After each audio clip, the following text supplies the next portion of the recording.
Hello, ce soir je vous emmène avec moi dans la préparation de notre dîner, un doenjang jjigae. J'aime beaucoup les soupes coréennes, surtout en hiver, et il y a beaucoup de styles différents. Mais mon copain préfère les soupes qui sont pas trop piquantes, donc il préfère le doenjang jjigae. C'est plutôt rapide et facile à faire, donc ça me va bien. En général, j'en fais une grosse portion pour qu'on puisse en avoir pour plusieurs jours. Surtout que le doenjang jjigae, c'est une soupe qui est encore meilleure quand elle est réchauffée, donc le lendemain elle est encore meilleure. Évidemment, on la sert avec du riz. Alors je lance l'autocuiseur pendant que la soupe bout. On peut bien sûr le faire à la casserole, mais c'est beaucoup moins prise de tête comme ça.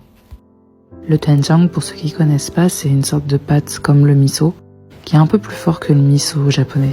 Finalement, le doenjang jjigae, c'est un peu le cousin éloigné de la soupe miso japonaise.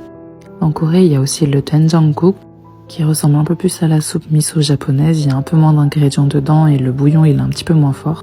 On le sert souvent en accompagnement d'un plat principal, alors que le doenjang jjigae peut être un plat principal aussi bien qu'un accompagnement.